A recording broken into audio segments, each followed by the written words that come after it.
I'm Robert J. Sawyer, Hugo, Nebula, and Aurora Award-winning science fiction writer from Toronto. Well, I'm Edward Willett, and I'm a science fiction writer from Regina, Saskatchewan, and this weekend I won the Aurora Award for Best Long-Form Work in English for my novel Mars Seguro, published by Daw Books. Anyhow, Mike Resnick, welcome to the On Spec table at Anticipation. Lorna Toulis, head librarian from the Merrill Collection. Collection head from the Merrill Collection of Science Fiction, Speculation, and Fantasy. My name is Tony Pai. I have one poem published in On Spec called An Enchantment with Apples. I have also had several stories in On Spec.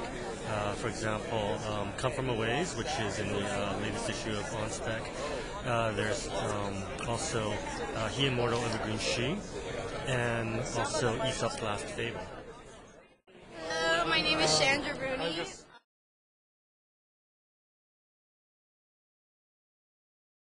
Whenever I teach writing, I say the way into the profession for 80% of the people who have essentially made it, like I have, is by starting with short fiction. And there used to be a lot more short fiction markets when I was starting out. The flip side was there were no Canadian ones. There was no place to make your mark in this country. And On Spec changed that. 20 years ago, 1989, On Spec changed that. It came along and said, we can do a semi-prozine in Canada that's on a par with Interzone and on a par with all the other ones that are coming out of the States, and have something that's taken very, very seriously by editors.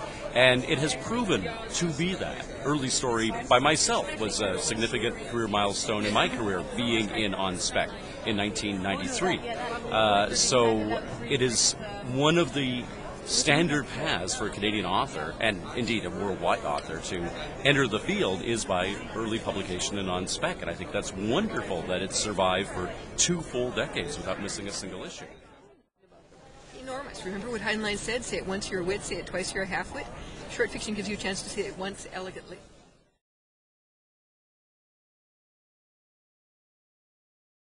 I think it's essential. It is the Canadian magazine, and Canada's a pretty big country. It deserves one. And between your work and BJ's work, you're coming out with some very, very nice stories. I'm glad they were getting recognition. If you would triple your rate, you'd probably get a Hugo winner, but I can't help that.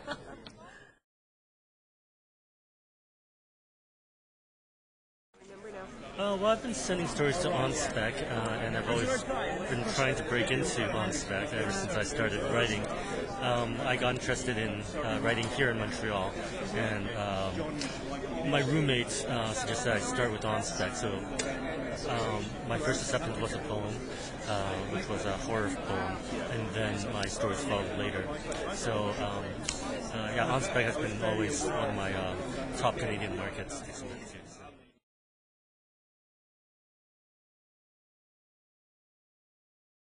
You know what, I'm pissed off. I'm pissed off that On Spec wasn't on the Hugo ballot when the Worldcon was here in Montreal. I was pissed off it wasn't on the Hugo ballot when the Worldcon was in Toronto. I'm pissed off it wasn't on the Hugo ballot when the Worldcon was in Winnipeg. Not to say that On Spec shouldn't be on the Hugo ballot every single year, regardless of what city the Worldcon is taking place in. But if we Canadians can't rally around our own and support them when we have, you know, a disproportionate number of our nationals attending a convention, that's very sad. On Spec is definitely as good as or better than things that have been making it to the semi-prozine ballot.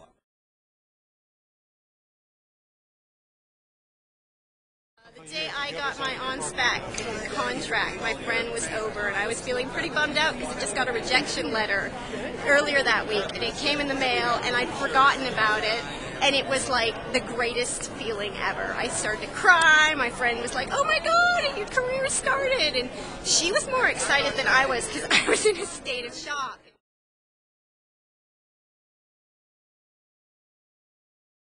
I think once a book is, especially mass market paperback, which I write, has been on the shelves for a while, it starts to look kind of old and it gets tossed aside. And unless it's really, really popular and gets reprinted, it actually has probably a shorter shelf life than a really good short story that might get picked up for anthologies. I think that's absolutely true.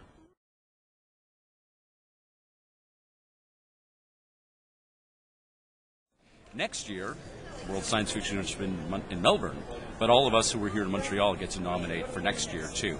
And I put the challenge to Canadian fandom right now. Put On Spec and your good friendly colleagues at Neo-Obsess from Victoria, the two great English-Canadian science fiction magazines, put them on the Hugo ballot next year. It takes only dozens of nominations to make it in the semi-prosian category. That we can't rally behind our own enough to do that is a black mark on Canadian fandom, and a slight of the wonderful work that's been done by the Copper Pig Society and by Carl Johansson and Stephanie at Neo-Obsess.